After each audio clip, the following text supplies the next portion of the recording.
जीजा जी ने मेरी धागा तोड़ी तो मैं वहीं पर चिकने लग गई। नमस्कार दोस्तों, आप लोगों की स्वागत है आज के इस मजेदार कहानी में। मेरी नाम पिंकी कुमारी है, मेरी उम्र लगभग अभी 12 साल है। मैं अभी क्लास 10वीं का एग्जाम देने वाली हूँ। मेरे घर में मेरे मम्मी पापा और न सिर्फ रहती हूँ। मेरी एग्जाम देने ने कुछ ही दिन बच गए थे, तभी मेरे पापा जी अचानक से बाहर चले जाते हैं किसी काम से। फिर मैं सोच रही थी कि मेरा अब एग्जाम कौन दिलाने वाला आएगा।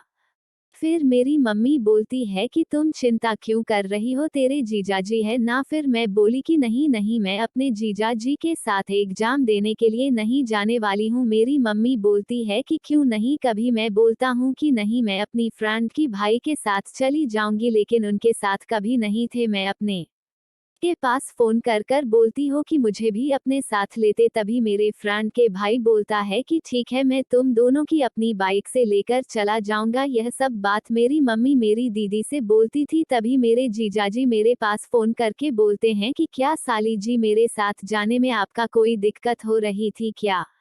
ने बोला कि ऐसे बात नहीं है जीजा जी, आप इतनी मेहनत क्यों करेंगे। तभी मेरे जीजा जी बोलते हैं कि आपके लिए तो मेरी जान भी कुर्बान है। तभी ने अपने जीजा जी से बोलती हूँ, आप किसके चक्कर में मेरे घर पर। तभी मेरे जीजा जी बोलते हैं कि अच्छा साली जी, आप पहले से ही समझ गई थी क्या। मैं बोलती हूँ कि मैं आपके बारे में जीजाजी जानती हो क्या, आप मेरे साथ क्या करने वाले थे। तभी मेरे जीजा जी बोलते हैं कि अच्छा साली जीजा, फिर मौका मिलेगा तो मैं आपका इतना एक दिन धागा तो नहीं दूंगा। एक दिन की बात है, जब मेरे मम्मी घर से दीदी के घर पर गई हुई थी, क्योंकि मेरी दीदी का तबीयत बहुत ही ज्यादा खराब हो गई थी। तभी मुझे लेने के लिए मेरे जीजाजी यहाँ पर आ रहे थे। जब मैं बात यह सुनी तो मैं मन में सोचने लगी कि मैं तो आज बचाने वाली नहीं हो। तभी मुझे याद आता है कि अच्छा जी, मेरे जीजाजी तो आज मौका का फायदा उठाएंगे। तभी मेरे जीजाजी ने घर पर आ जाते हैं, तभी ने उनको नाश्ता करने लग जाती हो। तभी मेरे जीजाजी बोलते हैं कि अरे साली जी, मुझे जो चाहिए वह दीजिए ना, ये नाश्ते मेरे लिए क्या लेकर आ रही हो। तभी मेरे जीजाजी बोलते हैं कि कुछ भी कहिए, लीजिए, जितनी आप खूबसूरत लग रही हो इतनी तो आपकी बहन भी नहीं है।